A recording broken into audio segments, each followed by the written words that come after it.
Hello everyone. आज की इस वीडियो में हम क्लास 9 सब्जेक्ट एसएसटी के फर्स्ट पीरियोडिक एग्जाम 2020-2021 को पूरी तरह सॉल्व करेंगे और इसके अंदर जितनी भी हमारे क्वेश्चन है उनके आपको आंसर बताएंगे। तो आप ये वीडियो उन स्टूडेंट तक जरूर शेयर कर दें जिन्होंने एग्जाम दिया था, और जिन्होंने नहीं भी दिया हो वो इस एग्जाम को देख सकते हैं। इंपॉर्टेंट क्वेश्चन है, आपके काम आएंगे बाद में। तो पहला क्वेश्चन हमसे यहाँ पे बोल रहा है, the Tropic of Cancer does not pass through Rajasthan, Chhattisgarh, Orissa. तो इसका करेक्ट आंसर क्या होगा हमारे यहाँ पर? Option number C, Orissa. Hindi में भी देख लेते हैं, कर्क रेखा किस राज्य से नहीं गुजरती है? तो वो क्या है हमारे यहाँ पर?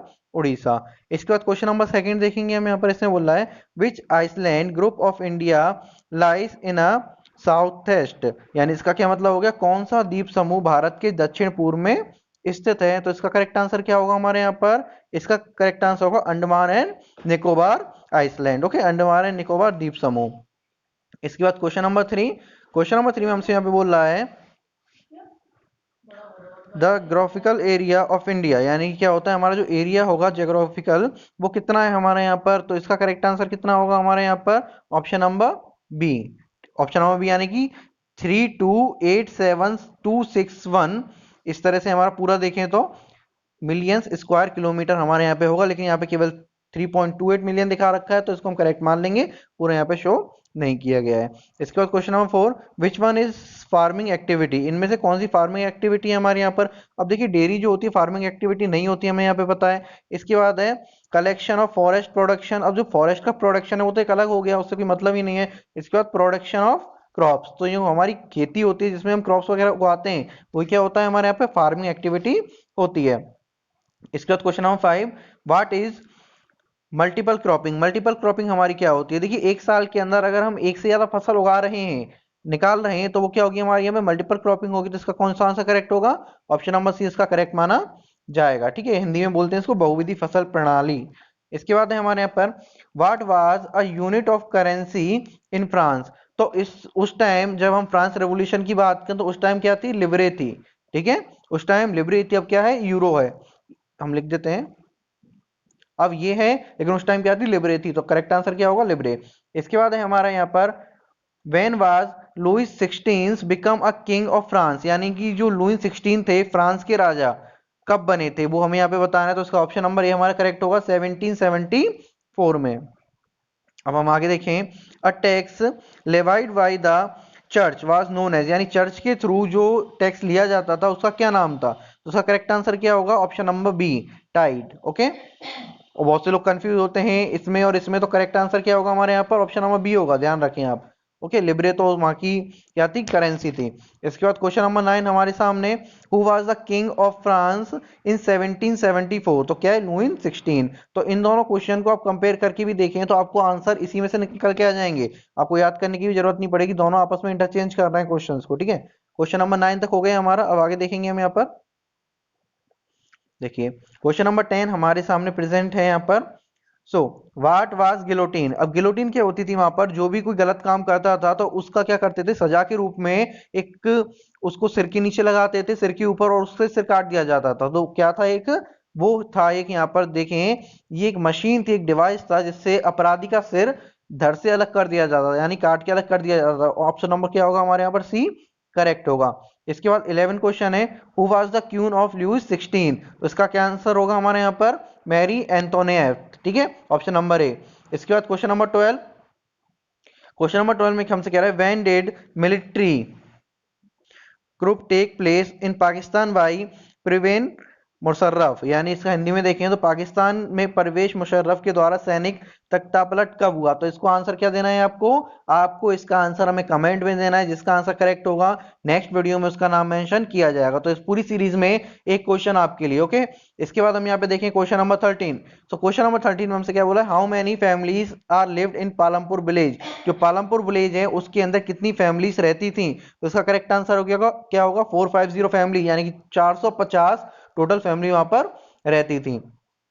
इसके बाद who paid the taxes in France. France के अंदर टैक्स जो था वो कौन देता था? फर्स्ट कैटेगरी, सेकंड या थर्ड? तो थर्ड स्टेट के जो लोग थे केवल और केवल वही टैक्सेस देते थे। ओके, इसके बाद है हमारा question number 15, the eastern most longitude of India is, तो इसका करेक्ट आंसर क्या होगा हमारे यहाँ पर, इसका करेक्ट आंसर होगा 97 डिग्री 25 मिनट ईस्ट। ओके, इसके बाद क्वेश्चन नंबर 16 है हमारे यहाँ पर, व्हाट इज द मार्शलेस, तो मार्शलेस अगर हम यहाँ पे देखें तो उस टाइम पर एक स्लोगन था, लेकिन आज के टाइम पे क्या है हमारे यहाँ पर, आज के टाइम पर हमारा एक देशभक्ति गीत है। तो हमारा करेक्ट आंसर क्या होगा, ऑप्शन नंबर ए, क्योंकि यहाँ पे वर्ड यूज किया गया है पास्ट के लिए, तो यहाँ पर स्लोगन वर्ड हम यूज करेंगे। अगर पास्ट की जगह प्रेजेंट का होता तो क्या होगा हमारे यहाँ पर, देशभक्ति गीत कहलाता वो। तो क्वेश्चन नंबर 17 अगर हम यहाँ पर देखें क्या बोला है, व्हेन वाज बैलेस्टर डिस्ट्रॉयड, ठीक है, बैलेस्टर जो थी वो कब डिस्ट्रॉय की गई थी, तो ये जब ही डिस्ट्रॉय की गई थी जब वहां के किंग ने सेना के थ्रू वहां के लोगों को मरवाने के आदेश दिए थे। ये अफवाहें फैली हुई थी, चैप्टर की बिल्कुल स्टार्टिंग है। तो क्वेश्चन नंबर 17 करेक्ट आंसर क्या है, 14 जुलाई 1789। नेक्स्ट देखेंगे हम यहाँ पर question number 8, where was India point located, तो इसका करेक्ट आंसर क्या होगा हमारे यहाँ पे, option number B, Nicobar, in Nicobar. ठीक है, हिंदी में बोले तो इंदिरा बिंदु कहां पर स्थित है, निकोबार द्वीप पर। इसके बाद question number 19, how many state are there in India, तो इसका करेक्ट आंसर क्या होगा, 29 स्टेट। और हम बात करें तो 7 यूनियन टेरिटरी भी हैं जो यहाँ पे मेंशन नहीं है, कोई दिक्कत वाली बात नहीं है।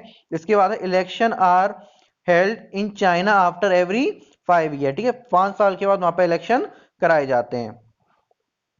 इसके बाद अब लास्ट क्वेश्चंस की ओर देखेंगे। क्वेश्चन नंबर 21 हमसे क्या कह रहा है, which of the following countries done not deny equal right to vote, यानी ऐसा कौन सा देश है यहाँ पर मतदान यानी वोट देने के समान अधिकार से इनकार नहीं करता है, यानी सभी को समान अधिकार दिया जाता है, तो वो क्या है हमारे यहाँ पर, इंडिया। ओके, क्वेश्चन नंबर 21 का आंसर ऑप्शन नंबर सी। 22 की बात करें, विच of the country is not democratic, कौन सी कंट्री लोकतांत्रिक नहीं है, तो हमने देखा चीन जो है लोकतांत्रिक नहीं है, वहां पे सभी को अधिकार प्रॉपर तौर से नहीं मिल पाते हैं।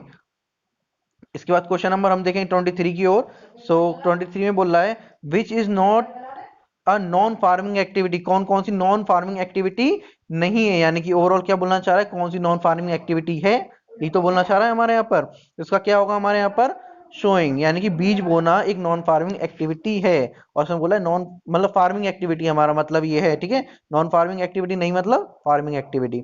इसका question number 24, what are raw material and working in hand called, तो जो रॉ मटेरियल होता है हमारा क्या कहलाता है, वो कहलाता है working capital. Okay, working capital, क्योंकि जब तक हमें चाहिए जब तक काम चल रहा है हमारे यहाँ पर। Question number 25, which crops are grown in Palampur during the rainy season, यानी कि बरसात के मौसम में वहां पे कौन सी खेती होती है, तो वो होती है हमारे यहाँ पे ज्वार एंड बाजरा।